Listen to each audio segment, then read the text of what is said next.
በሰሜን ኢትዮጵያ እየጨመረ የመጣው ወታደራዊ እንቅስቃሴን ተከትሎ አንዳንድ የግጭት ተንታኞች በቅርቡ ጦርነት ይጀመራል፣ የሚጀመረው ጦርነትም ከባለፈው የበለጠ በእጅጉ አውዳሚ ሊሆን ይችላል በማለት እየዘገቡ ይገኛሉ። ከሰሞኑ የፌዴሬሽን ምክር ቤትና ምርጫ ቦርድ ያስተላለፉትን ውሳኔ የትግራይ ክልል ባለስልጣናትና የትግራይ አክቲቪስቶች በእጅጉ ያስቆጣ ጉዳይ ሆኗል።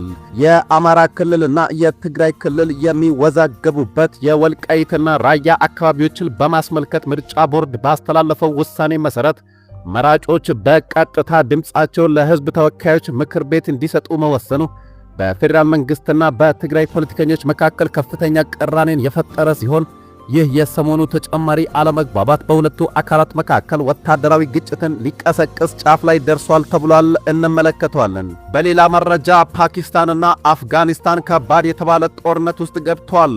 ቢቢሲና አልጀዚራን ጨምሮ በርካታ የዓለም መገናኛ ብዙሃን እየዘገቡት እንደሚገኘው ፓኪስታን ከባድ የጦር መሳሪያን በመጠቀም በአፍጋኒስታን ዋና ከተማ ካቡል ላይ ከፍተኛ ጥቃት እየፈጸመች ትገኛለች ብለዋል። ይህንን ግጭት በማስመልከት የፓኪስታኑ ጠቅላይ ሚኒስትር አነጋጋሪ የሆነ መልእክት አስተላልፈዋል። አብረን የምናይ ይሆናል። ሰላም ጤና ይስጥልኝ ክቡራትና ክቡራን ውድ ቤተሰቦች፣ ከዚህ ሰዓት ጀምሮ አጫጭርና ወቅታዊ መረጃዎችን ወደ እናንተ አደርሳለሁ። ሌሎች አዳዲስ መረጃዎች እንዲደርሳችሁ ይህን ቻናል ላይክ እና ሰብስክራይብ በማድረግ እስከ መጨረሻው አብራችሁን ቆዩ እላለሁ። በሰሜን ኢትዮጵያ እየጨመረ የመጣው ወታደራዊ እንቅስቃሴን ተከትሎ አንዳንድ የግጭት ተንታኞች በቅርቡ ጦርነት ይጀመራል፣ የሚጀምረው ጦርነትም ከባለፈው የበለጠ በእጅጉ አውዳሚ ሊሆን ይችላል በማለት እየዘገቡ ነው። ከሰሞኑ የፌዴሬሽን ምክር ቤትና ምርጫ ቦርድ ያስተላለፉት ውሳኔ የትግራይ ክልል ፖለቲከኞችንና የትግራይ አክቲቪስቶችን በእጅጉ ያስቆጣ ጉዳይ ሆኗል።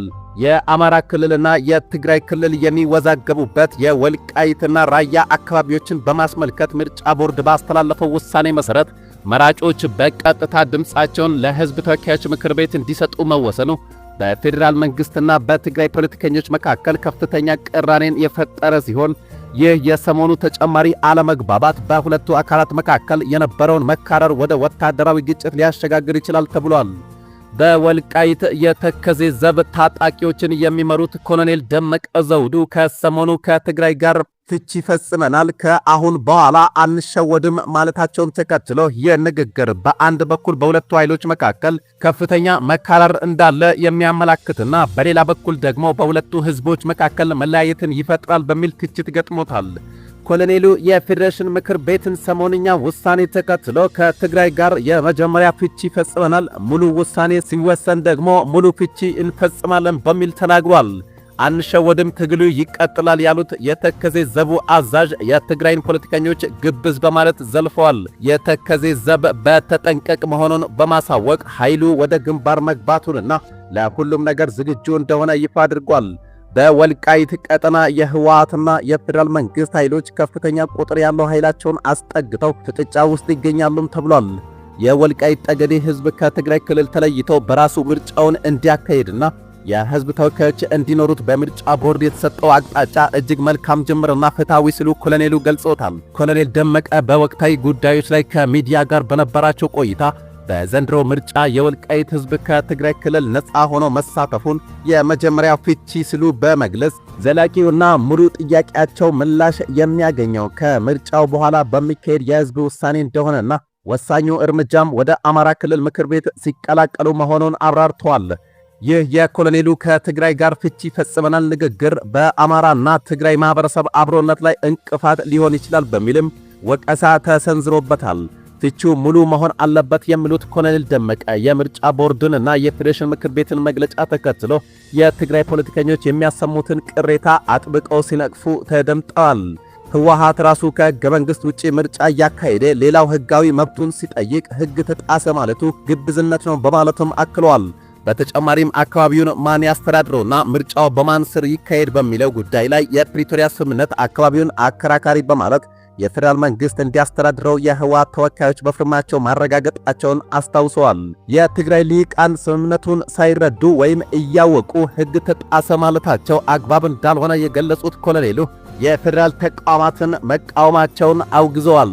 ከቀናት በፊት የፌዴሬሽን ምክር ቤት እንደ ወልቃይት ጠለምትና ራያ ባሉ አከራካሪ ቦታዎች ላይ ውሳኔ ማሳለፉ ይታወሳል። ይህን ውሳኔ ተከትሎ አቶ ጌታቸው ረዳ የሚመሩት ስምረት ፓርቲ ጉዳዩን ወደ ፍርድ ቤት ወስዶታል። ፍርድ ቤቱም የፌዴሬሽን ምክር ቤት ውሳኔ እንድታገድ ወስኗል። በህወሓትና በፌዴራል መንግሥት መካከል ከዕለት ወደ ዕለት ውጥረት እየተባባሰ መጥቷል። የግጭት ሁኔታዎችን የሚተነትነው ክሪቲካል ትሪቲዝ ባወጣው ሰፊ ሪፖርት ወታደራዊ ውጥረቱ ከመቼውም ጊዜ በላይ ማየሉን አስታውቋል። ኃይሉን ወደ ትግራይ አዋሳኝ አካባቢዎች ያስጠጋው የፌዴራል መንግሥት በመጪው ወር ውስጥ በህወሓት ላይ ጥቃት ሊከፍት እንደሚችል ተቋሙ ይፋ አድርጓል። ሁለቱ ኃይሎች በየፊናቸው ከፍተኛ ወታደራዊ ዝግጅት እያደረጉ መሆኑን ተቋሙ ከአንድ ሳምንት በፊት ባወጣው ሪፖርት መግለጹ ይታወሳል። አሁን ላይ ትግራይን በሚያዋስኑ አፋርና አማራ አካባቢዎች ጦር አስጠግተው የተፋጠጡት የፌዴራልና ህወሓት ኃይሎች ወደ ግጭት የመግባታቸው ነገር አይቀሬ መሆኑን ተቋሙ አመላክቷል። የመጨረሻው ምዕራፍ ላይ የደረሰው ውጥረት ከፈነዳ በቀጥታም ይሁን በተዘዋዋሪ በኢትዮጵያና በኤርትራ መካከል ጦርነት እንደሚቀሰቀስም ተቋሙ አስጠንቅቋል።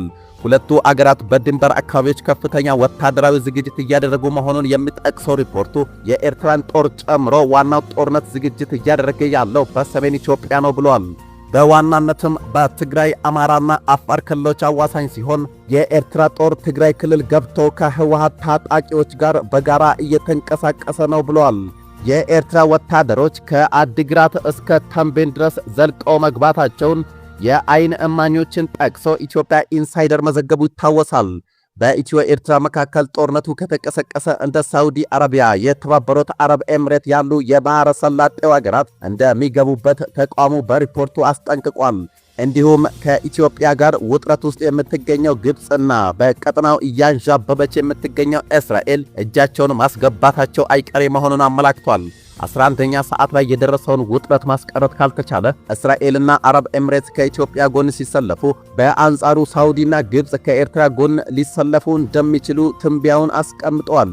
እነዚህ አገራት በሱዳኑ ጦርነት ውስጥ እጃቸውን ያስገቡ መሆናቸውን ደግሞ ስጋቱን ከፍ ያደረገ ሲሆን ግጭቱ ወደ ቀጠናው እንዳይስፋፋ እየተሰጋ ይገኛል። በሌላ መረጃ ፓኪስታንና አፍጋኒስታን ከባድ የተባለ ጦርነት ውስጥ ገብቷል። ቢቢሲና አልጀዚራን ጨምሮ በርካታ የዓለም መገናኛ ብዙሃን እየዘገቡት እንደሚገኘው ፓኪስታን ከባባድ የጦር መሳሪያን በመጠቀም በአፍጋኒስታን ዋና ከተማ ካቡል ላይ ከፍተኛ ጥቃት እየፈጸመች ትገኛለች። ይህንን ግጭት በማስመልከት የፓኪስታኑ ጠቅላይ ሚኒስትር አነጋጋሪ የሆነ መልእክት አስተላልፏል። ፓኪስታን በአፍጋኒስታን ዋና ከተማ ላይ ተከታታይ የአየር ድብደባዎችን ከፈጸመች በኋላ ግልጽ የሆነ ጦርነት ውስጥ መግባቷን የመከላከያ ሚኒስትሩ አስታውቋል። የፓኪስታን መከላከያ ሚኒስትሩ ሐዋጃ ሙሐሙድ አሲፍ በአፍጋኒስታን ላይ ጥቃቶች ከተፈጸሙ በኋላ ትዕግስታችን ተሟጧል ብለዋል። በአፍጋኒስታን የሚገኘው ታሊባን ሐሙስ ምሽት በድንበር አቅራቢያ ባሉ በፓኪስታን ሰራዊት ይዞታዎች ላይ ጥቃት መፈጸማቸውን ተከትሎ ፓኪስታን ዋና ከተማዋን ካቡልን ጨምሮ በአፍጋኒስታን የተለያዩ ከተሞች ውስጥ የሚገኙ ኢላማዎችም በጄቶች ደብድባለች ተብሏል። በተመሳሳይ የአፍጋኒስታን ታሊባኖች አርብ ጠዋት ፓኪስታን ውስጥ የሚገኙ በርካታ ኢላማዎችን መምታታቸውን ተናግሯል። የፓኪስታን ጠቅላይ ሚኒስትር ሼባዝ ሻሪፍ ሰራዊታቸው የትኛውንም ጠባጫሪነት የመደምሰስ አቅም እንዳለውና አገራቸውን ለመከላከል የማይወስዱት እርምጃ እንደሌለ ተናግረዋል።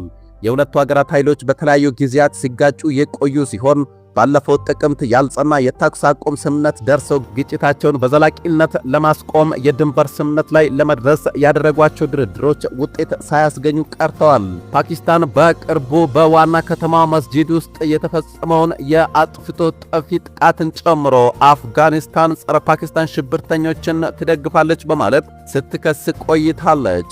አልጀዚራ የፓኪስታን ባለስልጣናትን ዋቢ አድርገው እንደዘገበው ከሆነ እስካሁኑ ጥቃት ወደ 300 የሚጠጉ የአፍጋኒስታን ወታደሮች እንደተገደሉና በፓኪስታን በኩል ደግሞ 55 የሚሆኑት በጦርነቱ እንደተገደሉ ዘግቧል። ክቡራትና ክቡራን የዛሬ ሚዲያ ቤተሰቦች የአሁኑ መረጃ ይህን ይመስል ነበር። አጫጭርና ወቅታዊ መረጃዎች በፍጥነት እንዲደርሳችሁ ይህን ቻናል ከታች ሰብስክራይብ አድርጉ እያልኩ በቀጣይ መረጃ እስክንገናኝ ድረስ በያለንበት የዓለም ዳርቻ በሰላም እንቆይ።